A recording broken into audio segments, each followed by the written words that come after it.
He's the event ringmaster whose innovative ideas always click perfectly. It's Event About It with Will Curran.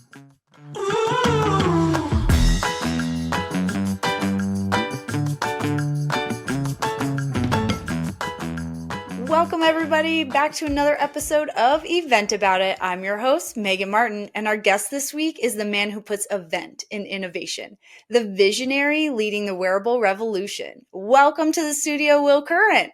Thanks so much for having me, Megan. This is so awesome. I'm so excited to be here. You have done so many podcasts and have sort of inspired me to do something a little different and fun. And of course, I had to have you on as one of the first guests. Oh, well, I think you're already beating me in creativity like 1,000 points, 100%.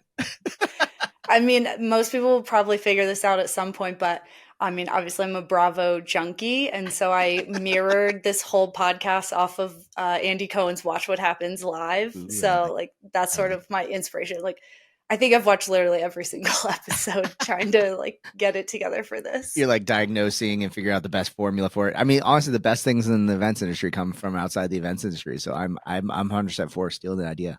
Yeah, in the first episode, we recorded with the producer of this, and I actually talked a lot about how, you know, of course I read a lot of things about the events industry, but I think one of the things you and I connected over was reading outside of the events industry, like social science books. I mean, Brain Rules was one of the John Medina and all that stuff. Like we just kind of geek out on it. Definitely.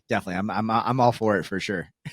Well, and that kind of leads me to one of the first things I wanted to ask you was, I love that on your website, you know, front and center bio, you kind of talk about your personality types, type 2, ENFJ, I'm an INTJ, sometimes ENTJ, depending on the moment. And to quote your website, you said, thinking of new solutions helps me remain excited for what's to come.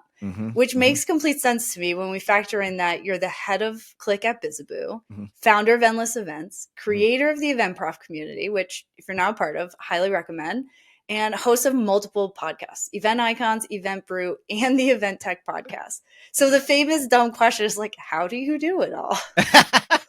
You know, be honest, no one really asks that question a lot of ways because some people, I think, like when they meet me, they immediately go like, oh, wow, look at his energy. He must be like, you know, drinking 1,000 Red Bulls like a minute. So like, I think one thing that helps is that like all these things were not started at once, right? Like one thing leads to the other, And it's definitely an evolution too. Like, and some things you decide that you're like, hey, like I need to roll this down and spend less time into it. This more in this area. So like, for example, like Endless Events, which was my agency I started, it grew for many years. And that was like my main focus. And I remember even for years saying, I'm not going to do anything else. I don't have the capacity to run 2 companies.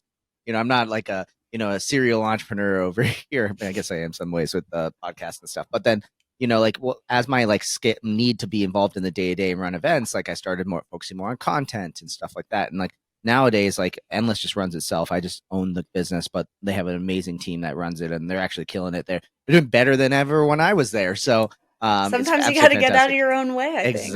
Exactly. And so that's one reason how I'm able to do it all. I think the other reason too is that like I always just try to find things that like complement each other and kind of like build upon each other. So like, for example, my work at Click is very much about like evangelizing this future technology, not even future technology, the technology that's now through wearables. And for me, it was this natural thing where I was already a customer of Click's. I was already a big fan of it.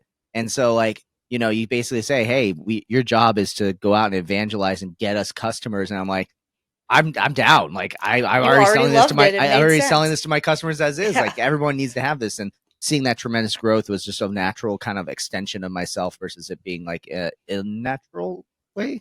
Or like another thing, like, oh, I'm just going to go do another thing. It was like a natural progression of like, well, of course this makes sense. I'm already sort of an influencer, lover of the product. Like, of course I would go sell it. Definitely. And I think to your point too, like more you probably see in like my personality profile, and then also, you know, me personally, is that like I just have a shit ton of passion. So I'm all about like, you know, using that energy to focus it in on a specific thing. And if I'm passionate about it, the energy comes naturally, and I just want to talk a million miles about it. Yeah, I love that. Okay, well, given your setup, I think this is the most perfect segue into sort of our first game. But a lot of people don't know that you started your career in high school, specifically doing like DJing events in high school and college is sort of how you got your start. So I want to play a game called Scratch or Scam. get ready to test your DJ knowledge with our exciting Oh. game. In this challenge, we're going to present a series of names, and your task is to determine if they're a real DJ or not. Oh my gosh. See, this is what's so funny is like I remember freshman year of college going to like a in the first week of school they did like a business school camp and they did like guess the song and at this point I was like full on DJ. Like this was my life. And that they're like we're so set. We have Will, he's a DJ. I'm terrible. Like I know a lot of music, but whenever they pick these sometimes they go down like the popular stuff. So we're going to see how I do. Don't judge me. Let's do this. All right, let's go. Scratch or scam? First up, DJ Snake. Oh, definitely real. Yeah. He's Real. so it's a scratch then. So yeah. Yeah, Scratch you is play real? us a scratch. Play All us right, a all scratch. right. There we go. MC Hammer. Real scam or not scratch. He's actually a rapper, not a Yeah. DJ. Oh, so okay, so not, rappers don't count. So Rappers I thought you were don't ta- so count. that okay, so whether they're a DJ or not. Okay, I'm getting this game. Okay, I'm ready. I get one blunder. Here we go. Yeah, I'm you got feeling one. good about this. DJ Tanner. Uh, it's a scam. It's a joke from Popstar the movie. Well, DJ actually, Tanner. she's a character on Full House. She was Oh, the little annoying little sister. Oh yeah, well there you go. Yeah, see even better. It's also a joke too from Popstar. If you ever seen that movie, it's a good one. It is a good movie. Spin Doctor. That's a real one. Yeah. Oh, is it? I said Spin no. Doctors, Spin Doctors, so like Spin Doctors. yeah, they create their own music. But like, did they DJ? I don't know. So I'll say scam if they didn't DJ, but yeah, they made music. So we'll go scam. All right, Spin Doctor, yes. Spin Doctor, no. A political term for media person. Oh, Spin that the narrative. Makes sense. That also makes sense too. Yeah. DJ Jazzy Jeff. Oh yeah, definitely real. Oh, for sure. Steve Aoki. Real, yeah. So scratch. Of course, everyone knows that. Yeah. Throws cakes in people's faces. He does. There's actually a really, really great documentary about him. I can't remember who put it out, but I didn't know his dad was the founder of Benihana. Oh yeah. He comes from the Benihana royalty for sure. Right. And like he totally got the shaft and like his sister basically got to live off family money and Steve had to like work for it. Oh, it's a fascinating story. Definitely. All right, DJ Suki. Man, I know Wookie. Wuki. Suki, no, we're gonna say scam. Yeah, scam, a character from Trolls. Oh, okay. I obviously have seen the Trolls movie. And last one, DJ Pauly D. Oh yeah, scratch for sure. I've seen him live in Vegas like less than a year ago for our cousin's like birthday or something like that. He can hold some weight for sure. I can't remember if he was DJing when he joined Jersey Shore or I think he did. Yeah, that's what like blew him up. Everyone's like, he's like the most famous DJ. You know, gotcha. Like, it definitely was. It was smart move on his end. Like his DJ career probably wouldn't have existed without that show. Oh, I mean the best Guido DJ out there, probably. Definitely. At least the name recognition alone. Yes, definitely. Awesome. Well, thanks for playing Scratch or Scam. I did a lot better than I thought I was going to do. Hey, I tried to make. I didn't make it too hard. I tried. Thank you. So I'll take softball. The next time I come back on the show, you'll have to just hit me even harder. All right. Well, we'll make a harder game next time you come. All right. So our next segment is actually one of my absolute favorites. It's my favorite therapy session to do with guests, and that's our vent of the week. This is where we let it all out. The event fails, unexpected chaos, and those are you kidding me moments. No filter, no sugarcoating, just real talk about wild world of events. So buckle up because this week's event is a good one. I actually first saw this post in Club Ichi. So if you guys aren't on Slack, highly recommend joining Club Ichi or at least join the conversation on Slack if you're not going to be a paid member. It's worth it. But this post on there, it was a screenshot, and the screenshot said, the ad said, your 6-figure marketer, now just $2,000 a month. And you covered this on your LinkedIn Live, your marketing. I forget what you're calling it. I just call like I just read the headlines. The Will Curran live stream. Today's hottest headlines. I think that's what it is. Yeah. So you covered this also. In all fairness, I'm kind of glad that marketing is getting the like everyone can be a marketer now that meeting planners have had for like I can plan parties so I can do your job. You know, it's kind of nice that marketing's getting now, but like thoughts on this? Is it frustrating to you to see these like, hey, I can do your marketing? You know, I think agents were known to be coming, right? Like the second that they start speaking like humans, like we kind of started raising the alarm bell. No, I'm not frustrated by it. I think on my live stream too, I said, well, this is kind of crazy because I'm the level I think in which we are in is like the knowledge worker, advanced knowledge worker. And I was like, well, cool. Good to know that an AI's value of my amount of knowledge is $2,000. Because like the next level was something like a coder, and I'm like, I'm not a coder. And then the next level was like a PhD. I think it was like it goes $2,000, $5,000, $10,000 a month. So I knew that AI was eventually going to come for me. My question is whether I will be like shielded from it in any sort of way, or will I be able to capitalize on it? And I think the best thing I can do right now is just like, well, if $2,000 a month is what it takes to do me, well, maybe I can stay getting paid more than $2,000 a month, and then just have an AI do all my work for me. So yeah, I'm okay with it. I think that I understand that as long as we have some other value that we can continue to bring into the economy, like I'm totally cool with this idea of AIs doing stuff. Because to be honest, like no one wants to like do RFPs for venues. They just want to go look at the venues and like use your creative energy. You don't want to budget for the event. You just want to make sure you're on budget or to find more budget so you can do more creative things. Like all the things I think that everyone's worried that our jobs are going to replace. Let's be honest, no one enjoys doing them. If you actually enjoy budgeting and that sort of thing, I don't know who you good are. for You're you. crazy. It's the worst. It's the worst.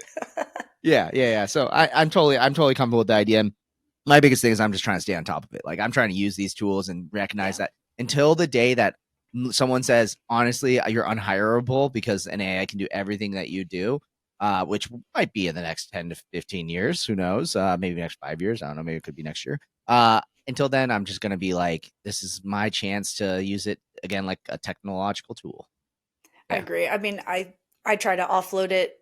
All the little tasks I don't want to do, exactly like you said. I don't like to do the budgeting. I hate writing copy for Oh my social gosh. posts, and even launching this podcast. Like as I'm an old millennial, I'm going to make jokes about this when I launch all the social things next week. But like in general, I'm an old millennial, a geriatric millennial, zentennial, whatever they call us now. And like in general, I don't really like social media. So I very heavily relied on AI to kind of help put a marketing plan together of just like, how frequently should I be posting? Where should I be posting? Like, do I have to get on TikTok? Like, please don't make me get on TikTok. Like, Totally. TikTok's not even available where I live. I have to get on a VPN to even download it. So I'm like, maybe that's not the avenue for me. For and, sure. then I can spend more of my brain power being creative, as you said, thinking bigger, connecting the dots, leveraging my expertise in an area as opposed to doing the menial tasks and all the administrative things. Like if I can offload that to focus on other things, I mean, that's the biggest takeaway for me in events and marketing is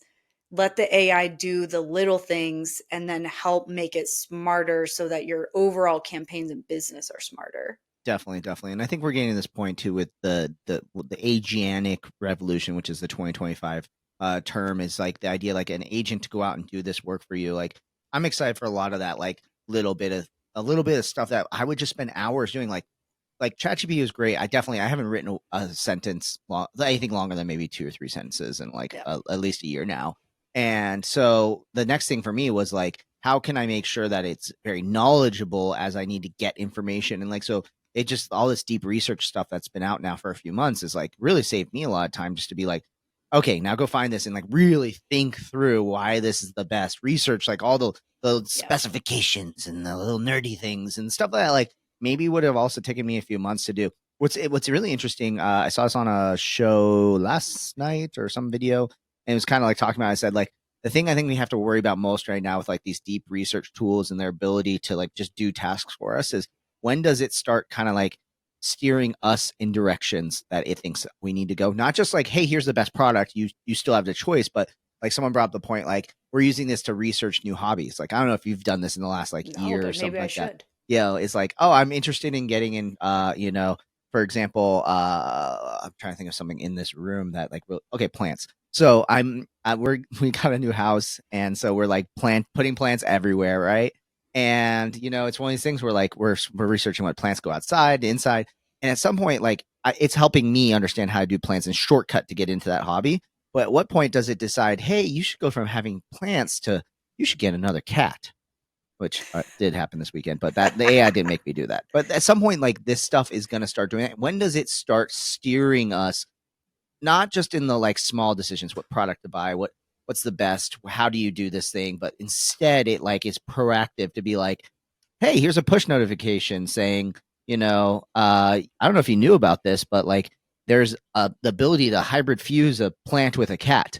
hey, all you have to do is try this XYZ step. And, and then I'm like, oh, that sounds kind of interesting. And, it turns out that's a completely inhumane, terrible thing to do, is try to make a plant cat. I don't know. Yeah, Bullshit. you know No, where but I'm I going with guess this, all it's right? kind of like if you like this, you might like that kind of thing, where Yeah, it's just it's when like the opening up algorithm. stuff you haven't even thought of before. Totally, totally. I think it's when it's like when the AI data starts to combine with the algorithmic suggestions of what starts to happen. Like that's the thing that no Yeah. one's really quite realized yet, is like we are in such a greener pastures area right now where no one has quite figured out how to inject business purpose, like ads into this AI. But the second that you start being able to inject ads, and like there's a lot of like, oh man, there's a lot of crazy ways things can go for sure. It's like imagining you have a best friend and like their job is, and again, like I'm kind of an influencer too, so like I constantly suggest products, but my friends constantly are like, are these guys paying you? Like, I'm like, no, I just love this product so much. And yeah, sure, I have affiliate code, but the affiliate code's more so just the fact that I'd like to take advantage of the fact that I love this product. For sure. But And we're like, going to get into your favorite things in our okay, dynamic dialogue segment, because it's one of my favorite things about your website. good. I love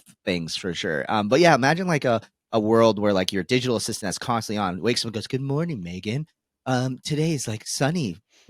Would you like to go to Starbucks today?" And you're like, I never go to Starbucks. Why are you suggesting I go to Starbucks? And it's because it knows there's like a coffee routine, you driving to work or whatever it may be, Or right? like imagine if it connects like with if you wear an Aura ring or like your Mm-hmm. sleep app, and be like, we noticed you had a bad sleep. Like Oh, maybe for you sure. needed a triple shot of espresso at Starbucks. Let And me we find already the ordered closest it. It's Starbucks there for way you. for you. Yeah. Yeah. Oh, it's already at your front door, by the way. I mean, there's some points where this is really exciting. Yeah.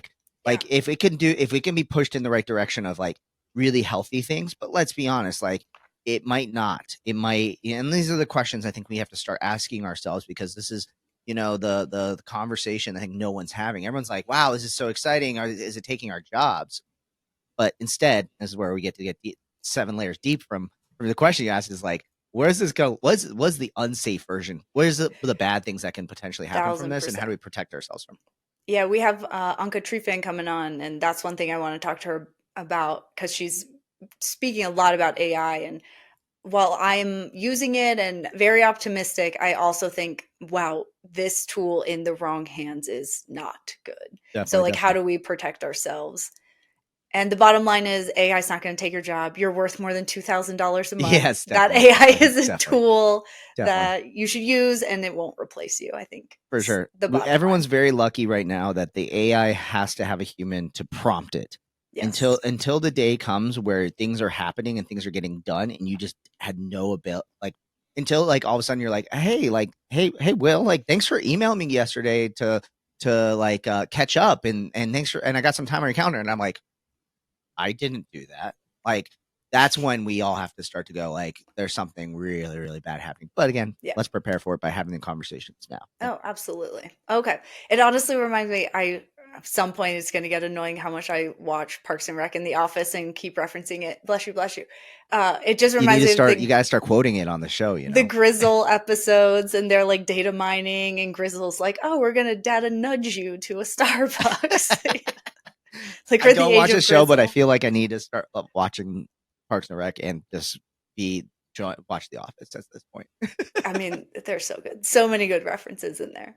Love Okay, it. so last up, before we get into our after show segments, so it's time to event about it. It's the part of the show where our guest spills the tea on memorable event moments. Whether it's a huge success, a total disaster, or just pure chaos, we want to hear it all. So tell us a story of a crazy event moment. Again, it could be a big win or a total disaster or simply just chaotic moment. So what's funny is I knew this was coming, and I was gonna have to have a story, and I said I was gonna think about it, and I don't have one, so we're gonna really try to go off the cuff. And I'm at that point right now where I've like told so many stories on podcasts that like I try to like one up myself by thinking of like the most ridiculous thing. Like, I'm trying to pull the memory out of my brain, so in 10 years from now I'll be like, oh, I have Alzheimer's. Please, I want to remember that story. Of course. Um, and so let's think of an absolutely bonkers thing that has happened. I haven't been in any situations where safety has ever been like compromised in any sort of way. Like, I've never seen a stage collapse, thank God. Yeah. I don't think I ever will now. Thank God I'm out of the production industry. I mean, Um, rigging fail. We saw yeah, that happen last year. So sad, so scary. oh my gosh, like I've seen where things like things like slip, but it's always the safety catches it or something like Right. that. I and I've never been like a part of something where like anything traumatic, like absolutely traumatic. I've been at like we were talking about this. I won't use this story because I use it all the time. Is like the story of when I was first starting my company. I didn't have a CRM and we implemented a CRM and I learned the problem of like I inputted the time for the event, and then they changed the time, and I never updated in the CRM, and I ended up being late to the event. You know, this is 20 years ago, a million years ago, Sure. at this point. But the next thing I'm thinking about is I've never done anything where. Okay, so this is a funny story. Okay, I got a good one. I don't think I've ever Okay. shared this story before. So we're setting up for this event called Cake Fair. It's like a Mm. gigantic cake conference, the biggest one in like the country. And we were in Orlando and just setting up the stage. And, you know, we had like multiple screens, big production, video mapping. There was like no hold bar. We did everything for this event. Are we like making They cakes? made cakes on stage, yeah. Oh, So like made cakes imagine on like stage. all the biggest Food Network people coming out on stage and like literally making a cake in front of your eyes and then talking through it. It was like a consumer facing show, but like Okay. also about like bringing together cake designers and things like that too. Got So it. that's a little bit less important. It has nothing to do with the fact that this is what's about to happen. So we're setting up, and we're like, whenever we would do events, I loved getting around an event company and doing like the technical production because we got access to like the best sound systems, the best video screens. And so I loved like, especially the sound systems, like playing out like my favorite song at the moment and hearing it like as a personal concert. That was one of my favorite things. But one of the things I would always do too is like we'd be doing videos, and sometimes like we'd be sitting there and we get the whole screen set up, and then we're waiting. The lighting guys are programming. We're waiting maybe for like a scenic piece to arrive. You're just hurrying up and waiting, and Right. the video guy gets all the screens up, and he's like, I think he's watching like Rick and Morty or something like that. We're all just watching Rick and Morty kind of event fell. Well, I think at some point I decided to get back and I was like, oh, I want to show you guys this YouTube video I remembered. And so there's a video called Cows, Cows, Cows. It's not like not safe for work. You can totally watch this video right now. I'd highly Okay. recommend everybody watch it. It's Cows, cows, okay, cows. yeah, We'll yeah. link to it in the show notes. Yeah, it's a really cool YouTube video. Guy does these absolutely amazing visuals.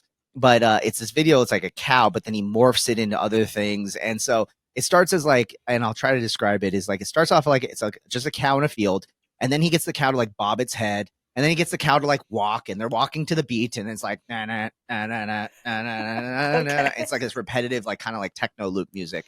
And then as it's going, it's just getting a little bit more wild. Like then the cows start like bending their knees and bouncing up and down. And you know, and here's the thing: like we're in a convention center, and there's nobody but the people setting up the chairs, basically. And these guys are just setting up the chairs, and you know, they're just As looking. you're having like a techno cow Yeah, video yeah, and to then, you know, test your and equipment. they just stop there and they just start watching it because it's really interesting to watch. Like it evolves I very, very mean, it's quickly. bopping cows to techno. I mean, what's more interesting? It's so wild. So then what's funny is that then at some point in the video, the guy makes it so the cows become like spiders, where like the head of the cow is the head of the Oh, spider. hell no. Its legs are like cow Nope. bodies, and the other leg is another cow body, and it's these giant like cow spider thing. It's not No. scary at all, in my opinion. And I've shown this video to a lot of people. And what's funny is like at first, like this like video starts showing the bouncing cows, and they start dancing, and then they're bouncing around and things like that. And there's this guy, he's like, oh, this is weird. And you see he's really into it. He's just staring at it. Whoa, whoa. Like I think he's verbally like, you know, talking through it. And then all of a sudden the spiders show up and he just goes, no, no. And like at first they're little spiders, and then they become like these giant like cow spiders. And the guy's just like, nah, no way, man. No way. No way. And he walks out like in the middle of setting up chairs and has to walk out. Like he must have like arachnophobia or something Has crazy. to. I have no idea, but it was the funniest thing ever. Just like watching this guy basically like essentially like tripping out over like this cow video. And to this day, like anytime I think of that video or see that video, I just think of that guy like, nah, man, nah, man, nah. And like just having to leave.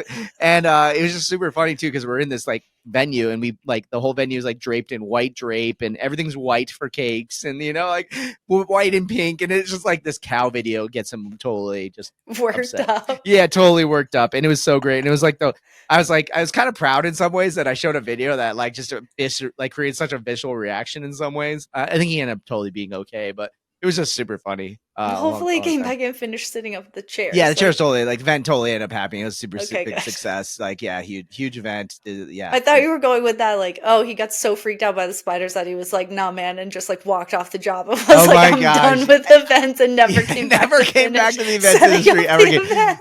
I'm never doing this again, man. Yeah, I don't know. I kind of feel bad in some ways now. I say this story out loud to like the public and stuff, but yeah, they ended up being totally fine and stuff. And yeah. So cows.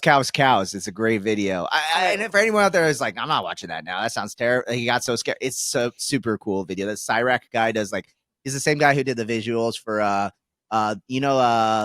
what's it called? Oh man, I don't remember. Like he's done visuals for a lot of like big artists and stuff like that. It's So cool. We'll he's done check it this out. one with Cats, which is like man, I'm just trying to remember the name of the artist, the rap artist that did a bunch of cat covers of their songs. But there's some trivia for somebody out there. There we Anyone? go.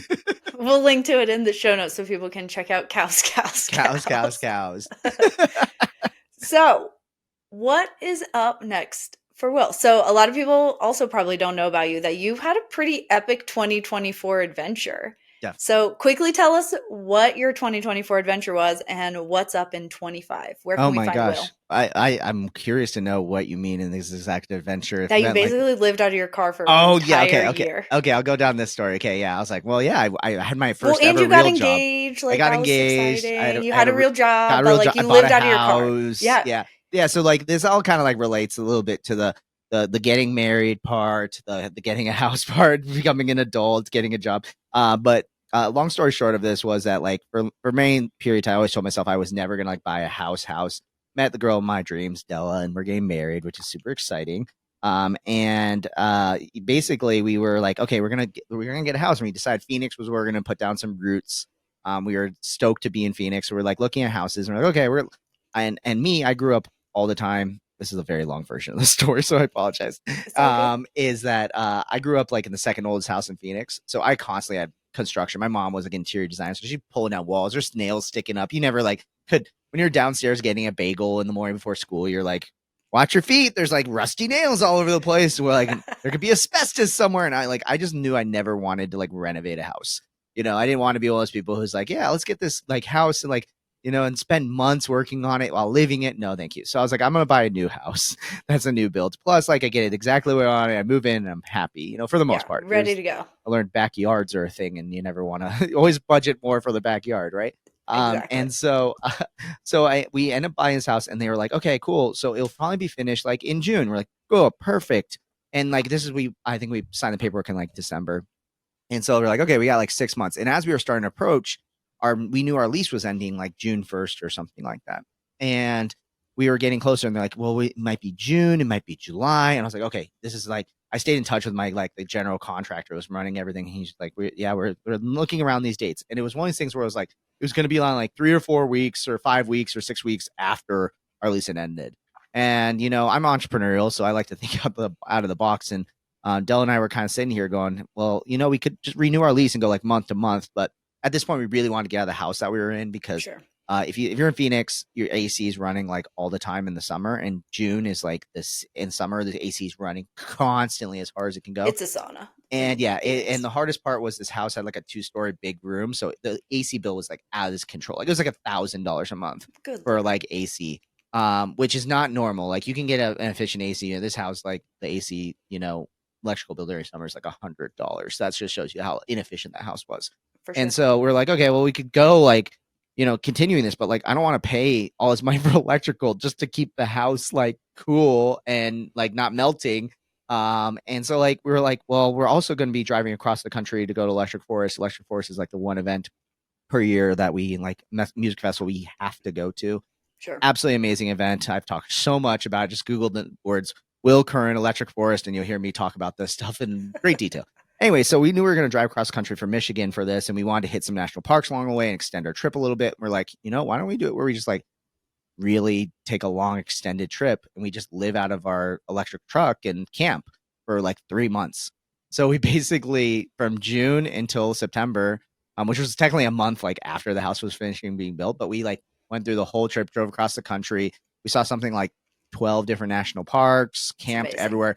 and I had Starlink on the roof of the truck, bonded with a 5G connection. So I was literally working on the road the entire time. And then along the way, on the way back, we met because of Crater Lake. I had never been to Crater Lake before, but that's a longer story to put in.